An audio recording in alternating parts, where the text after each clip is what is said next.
Hello everyone, this is Serious Trivia, and today we're continuing the 5 Elites of Wei Let's Talk Lore series with episode 6 of the Zhang Liao's arc, titled On the Eve of Battle. Now last time, we ended in the spring of 213 with Zhang Liao's deployment to Hefei, as he would be put in charge of this crucial stronghold on the Eastern Front.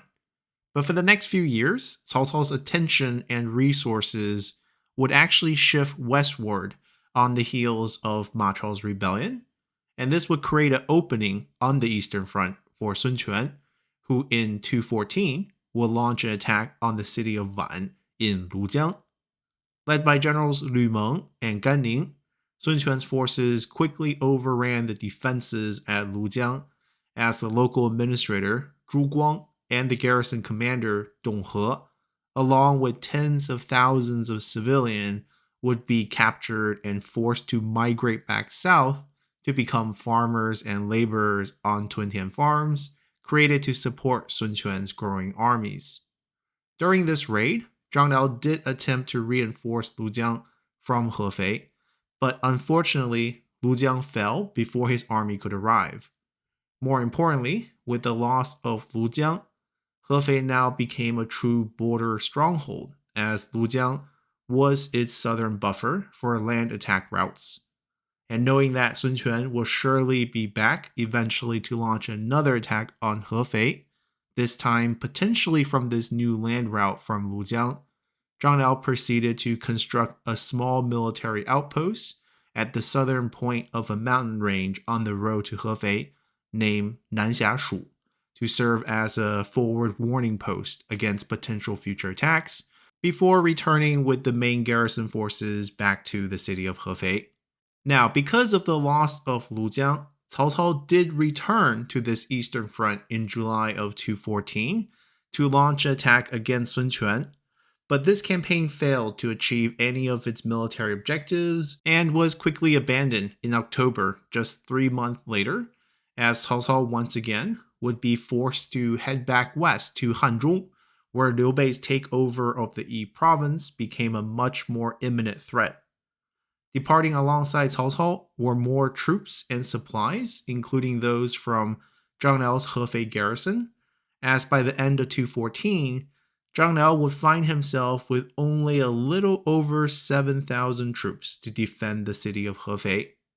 Knowing the inadequacies of this meager troop count, Zhang Liao tried everything he could think of to prepare for Sun Quan's inevitable attack, as he even utilized the overgrowth of reed marshes around Lake Chao, south of Hefei,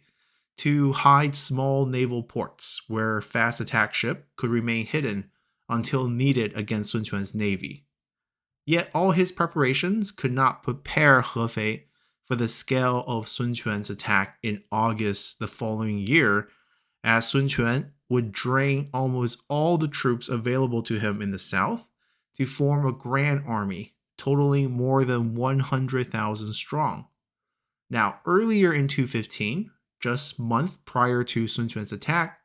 Cao Cao, who was occupied now in Hanzhong, had ordered his officer Xue Ti to rush back to Hefei with a letter for Zhang Liao. And on the seal of the letter, Cao Cao had written, "Open this letter when Sun Quan attacks." So now with Sun Quan's army of 100,000 strong, fast approaching Hefei, Zhang Liao opened the letter, and inside, Cao Cao had just written, "When Sun Quan's army comes, Generals Zhang Liao and Li Dian will lead the assault force out to strike, while General Yue Jin and the defending garrison must remain inside no matter what." Now, at this time, Zhang Liao was the main commander at Hefei, but Generals Li Dian and Yue Jin were also present, and all three of them were a bit befuddled at Cao Cao's letter, as with a force of not even 8,000 troops in total, how could they lead an assault against Sun Quan's approaching army that was more than 10 times their number, much less divide their troops into separate attacking and defending groups? In the end, as the commanding officer, Zhang Liao made the analysis that Cao Cao's intentions is that, knowing they would not have enough troops to defend Hefei in a conventional manner, their only hope would be to break the enemy morale before the encirclement happens, and by earning themselves a small victory before certain doom, can they prevent their own troops from losing heart when facing such insurmountable odds. Agreeing with Zhang Liao's take, Li Dian and Yue Jin both bought into the idea of launching a shock assault against Sun Quan's troops before the encirclement forms. Now, this consensus was not easy to achieve as Li Dian did not get along with Zhang Liao because back when Zhang Liao had worked under Lu Bu, Li Dian's uncle, Li Qian, was an influential village head that was also a big supporter of Cao Cao in the Yan province. So when Lu Bu stole the province from Cao Cao with the helps of Zhang Miao and Chen Gong back in 194, Lu Bu tried to force these local leaders to also join his ranks. Li Qian, who managed a militia force of over 1,000, resisted this takeover attempt and was eventually put down and killed by Lu Bu's troops in 195. So there is quite a bit of bad blood and tension between Li Dian and Zhang Liao that was difficult to resolve even after Zhang Liao had joined Cao Cao's ranks following Lu Bu's death. And the existence of this grudge between Zhang Liao and Li Dian also played a major factor in Cao Cao's decision to name the pair of them as the joint commanders for the assault force outside of Hefei, while Yue Jin became the one to remain inside to defend. Cao Cao's main concern here was that if, say, Li Dian remained behind inside Hefei, then once the assault force outside had achieved their goals or ran into trouble, and was now riding back to the city with the enemy hot on their heels, what if in that crucial moment Li Dian made the call that it would be too risky to open the city gates? And who can say if this decision is right or wrong in that moment? Or if the bad blood between the pair played any role in influencing that decision? So at the end of the day, Cao Cao decided it was best for Zhang Liao and Li Dian to share command in this near suicidal assault, which is perhaps the best way for this pair of generals to finally put aside their bad blood, while also not allowing this personal grudge to play any factor in the defense of Hefei. Now, with all three generals on board for the assault plan, Zhang Liao handpicked 800 of his best troops for this suicidal attack, as cows would be slaughtered and cooked in the middle of the night to give these troops their last meals. The attack was planned for the crack of dawn, as Sun Quan's army,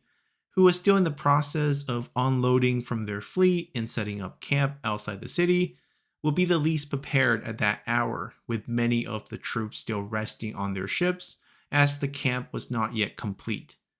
Now, before we continue with this daring charge, we need to take a brief moment to discuss Sun Quan's perspective in order to better understand the circumstances around this situation and ultimately the result of this campaign. From Sun Quan's point of view, this 215 siege of Hefei is very similar to Cao Cao's attack on Chibi, as it should have been the climax after a buildup of years of success. Yes, Sun Quan did lose at Hefei before, but that was back in 208.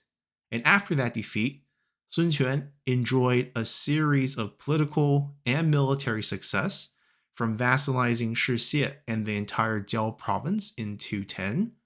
shifting his capital eastward to Jianye in 212, beating back Cao Cao's attack on Ruxu both in 213 and 214, and finally reclaiming the southern commanderies of the Jin province from Liu Bei in 215 with the signing of the Treatise of the Xiang River. Alongside this signing, Liu Bei also informed Sun Quan that he was planning to launch a full-scale invasion of Hanzhong, which would force Cao Cao to shift resources westward and leave Hefei vulnerable. And it is under these circumstances where Sun Quan had zero external concerns from Liu Bei and Shixie to the west and south, and zero internal concerns after having his generals put down local Shanyue threats in the years leading up to 215, that Sun Quan pulled almost all his generals and their troops to Hefei in an attack that should have opened the doors for future full-scale naval invasions of Cao Cao's heartland. Because as you can see on the map here, Hefei was the gate that guarded the access way to the Huai River, which has tributaries running to the current imperial capital city of Xuchang to the northwest, as well as other key holdings such as the Xu province to the east and the Yu and Jin province to the west. And given the strength of Sun Quan's naval forces, if Hefei was ever taken, Cao Cao would come under immense threat and become quite vulnerable to seasonal river raids across his entire southern front. Thus, given this reward, it is not shocking that Sun Quan would bring almost all the troops he had access to in 215. However, the sheer size of Sun Quan's army and the composition of this army would also bring immense challenges. First off, just from a logistics perspective, Sun Quan needed to win quickly because the supply cost of an army of this size was not one that Sun Quan could afford for long.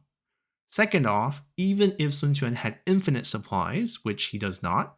the transportation of these supplies up from the Yangtze River to Lake Chao was dependent on the seasonal tides and water levels.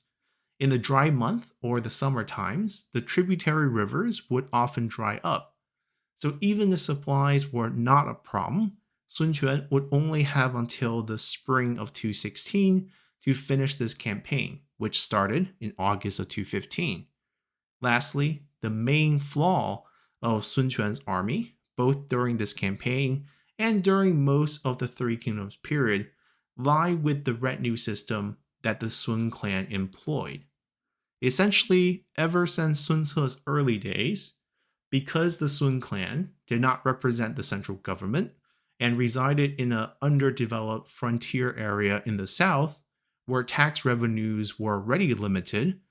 especially with some of the Shanrui rebels who refused to pay tax, it was impossible for the Sun clan to pay for all their troops.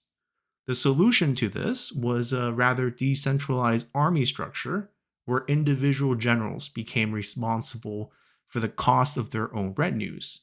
So, if you were a high ranking general who had more money and access to loot, you could afford more troops and better equipped troops up to a limit set by the Sun clan. But conversely, if you were just a minor officer with limited resources, your band of retinues might number just a few hundred or even under 100 troops. And certainly, you could not afford armor for your retinue, as unarmored troops made up the majority of all armies in the early days of the Three Kingdoms period, even for more centralized forces such as Cao Cao's troops prior to the Battle of Guandu. So the end result is that despite having a super high troop count of 10,000 strong, the quality of Sun Quan's army was extremely low, and more importantly, extremely uneven, which made it difficult to command, as in the heat of battle, most retinues will only follow their commanding officer and not central command. So with this in mind, we're going to be ending our episode here. When we come back next time, we will continue with the Battle of Hefei itself. Hopefully you all have enjoyed this episode enough to consider subscribing to the channel for more content on Three Kingdoms history, or simply support the channel by leaving a comment below, or just by hitting the like button. And as always, I'll see you all next time. Bye!